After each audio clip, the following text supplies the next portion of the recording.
smell you later.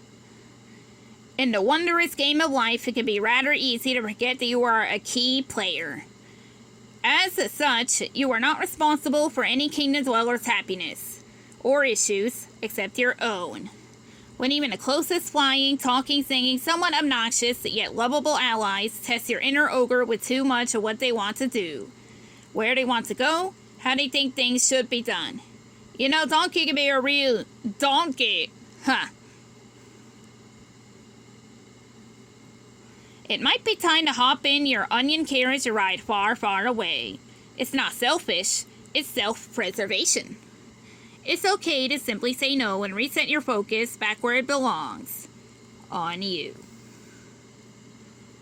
Since when does being your best friend and tell me not doing everything I don't want to do? Making friends. You need not be a wise and wizard to understand. No, we see that when it comes to making friends, it takes one to know one. Even if you are of the leave me be persuasion, that is likely because you have yet to meet the right sorts of companions. When you do, you will surely see that they make ordinary adventures truly magical. All that is required is being open and attentive, listening, and perhaps on occasion, nagging someone to the point of spilling their guts because you can clearly see they've been keeping something bottled up for too long. These are the moments that can turn passing acquaintances into stalwart friends. It's also helpful to be honest, even if it hurts, because true friends offer each other unconditional support and forgive each other. And no matter what curse might attempt to divide them, friends always stick together. Now there's something Donkey's really good at. There is someone for everyone. You don't know what it's like to be considered a freak? Well, no, maybe you do. That's why we gotta stick together. When you are used to and thoroughly enjoy living out your fairy tale all on your own, it can feel a bit awkward letting someone else in, especially when they arrive suddenly, without warning, and won't leave. Hey, is this book about Donkey or me? But try giving them a chance all the same. Your boundaries are secure, so you can take steps to open up a bit. Start slowly and see how it goes.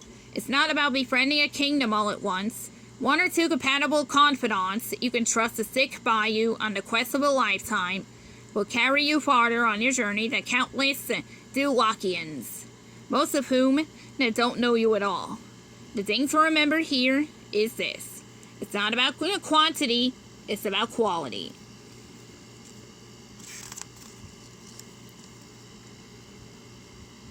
Just keep moving. Being in a tough spot has a way of revealing true friendships. Not simply talking about being there for your mates, but actually showing up fully present lets the entire kingdom know just what kind of friend you are or what sorts of friends you have. The most honest friend will one day tell you right to your face that you're an irritating miniature beast of burden, and the next day painstakingly divert your attention from the myriad dangers of, say, advancing farther and farther along a rickety bridge high above a boiling, sulfur-scented lava moat. Be that kind of friend. Or finally coming home to multiplying, scraping, pooping ogre babies. We'll tackle this thing together, one little baby step at a time. And another image.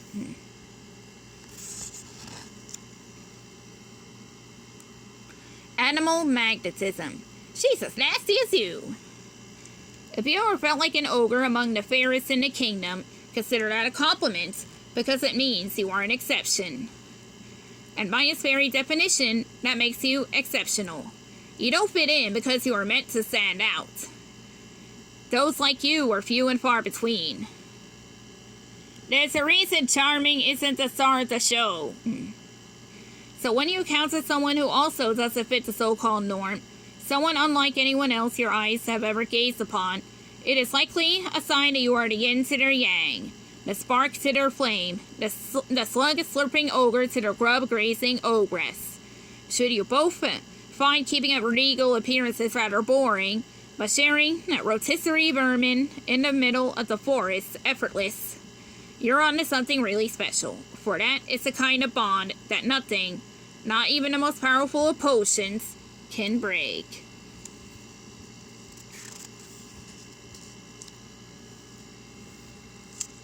That's what friends do. Already our minds are becoming one. Like threads in a tapestry, even the closest companions can come apart at one time or another.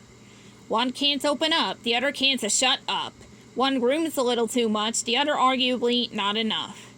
You won't always see eye to eye. This is quite normal. It doesn't mean you stop caring. To keep your relationships healthy and strong, a bit of time away can help you sort things out.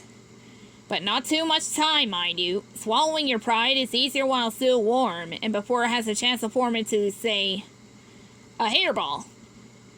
And though standing up to your mates is inevitable at times, in the end, no matter what the fates have in store, the best of friends unquestionably and implicitly have each other's backs. If you've ever been up a chocolate creek without a popsicle stick, you know just how true this is.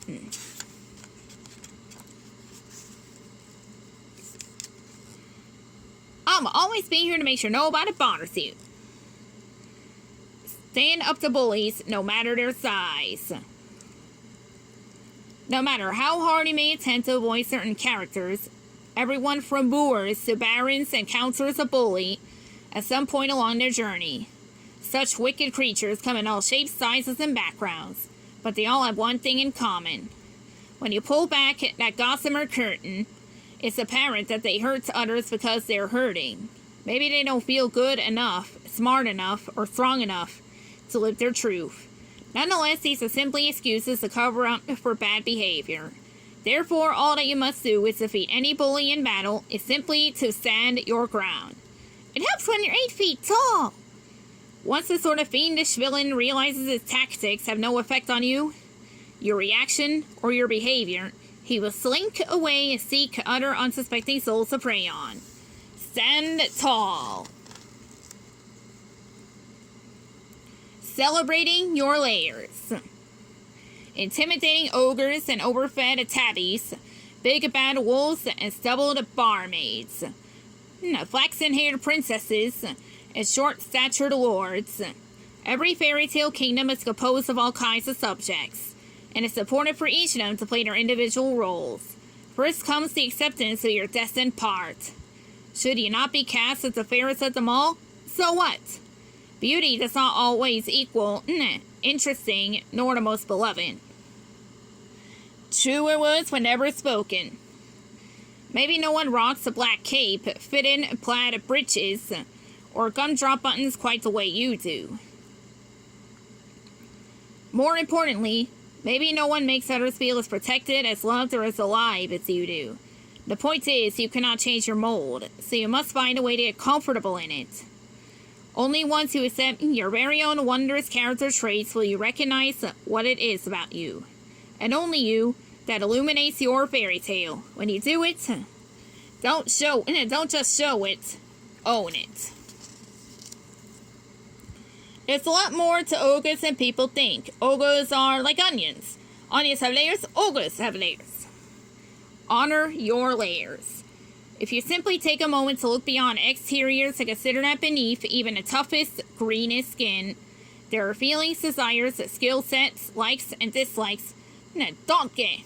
Also donkey. Kidding. Secrets, memories, and dreams.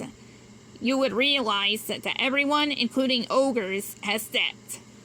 In other words, if simply by looking at Shrek you would surmise that he could have possibly be interested in anything beyond being scary. You should be locked up in the nearest dungeon on the grounds of utter shallowness. It's like misjudging a fairy tale by its cover. If someone were to pass judgment on you without getting to know you first, this simply means that they are not looking deeply enough. Your layers are there, so if they can't be bothered to spend a bit of time peeling them back, it is their loss and your cue to journey onward. Judging others is what's truly ugly. In today's fast-paced world, it is all too easy to make snap judgments. As a result, it is quite likely you'll be way far off in many of your instant assessments. For example, A princess can be a princess to fight for her own battles. Have you seen Fiona's high kick? If you're feeling judged, don't let it make you feel less than, because you are definitely not lacking in any way, shape, or form. Sure, you may not know how to properly cook or even identify weed rats yet, but you have plenty of useful skills that suit your needs, and you don't need to fulfill any expectations that are have of you. So take a good look in that magic mirror on the wall and repeat after me. I am enough.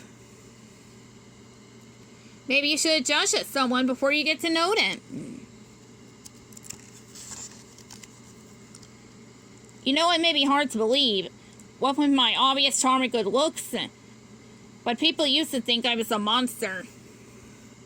True beauty doesn't come from a bottle. You can slather on a factory full of magic brews, marinate in mystical potions, and sprinkle all the fairy dust you like, but none of those will transform you into the kind of person others actually want to be around. Someone with character that comes from the inside. So does turbulent fermentation, but you don't see me going on and on about it. But sure, the sorts of elixirs you feed, your mind, spirits, and yes, your gullets are top shelf. Like those socks up high in Fairy Godmother's special stash. The goal is to become more dimensional, to radiate from within. That's true beauty. Master this, and before you know it, folks from around the kingdom will be under your spell. Want proof? Who would you really, really rather spend your precious time with? A fresh, thinking, straight shooter like Shrek?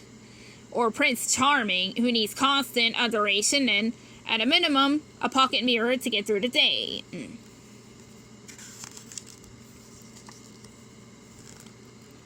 It's not how you look, it's who you are. You still look like a noble steed to me. It seems that everywhere you look nowadays, there is so much pressure to be physically attractive. It may also appear that the prince and princess types get all the breaks, but beauty that's nearly skin deep is a double-edged sword, for not only can it distract you from fulfilling a meaningful destiny, but it is also fleeting. It is far more worth your while to keep your focus on matters of greater importance, such as developing friendships with all kinds of kingdom dwellers and feeling comfortable enough to reveal your true form. Thoughts and all. In all its magnificent glory with someone you deeply care about. These are ventures that will reap everlasting dividends. So if you get yourself to a point where a glimpse in the magic mirror can make you feel like the fairest of them all, that's a pretty magical place to be. I want what any princess wants, to live happily ever after with the ogre I married. Charm and beauty are not the same. Have you ever been swept off your feet by someone's regal charisma, royal standing, or good looks, only to find them utterly repulsive as soon as they open their mouth? You know the type. They look like kings or queens. But act like jesters, the short-tempered with large egos, farquad. Small-minded with big attitudes, also farquad. Or tiny personalities with tall demands. Definitely farquad. Going deeper and finding out what's on the inside is where the real magic lies. Sometimes truly worthy characters are harder to spot because they don't try to stand out. They simply do good when good is needed. Take Shrek, for example. Most people want to kill him when they see him, and he doesn't live in a castle high on a hill with the finest clothes and maidens spawning all over him. He just wants to be left alone, but goes ahead and saves the kingdom anyway. That is real charm and the sort of character that's truly attractive. The moral of this story? Looks are far from everything and have nothing to do with feeling good in your own skin.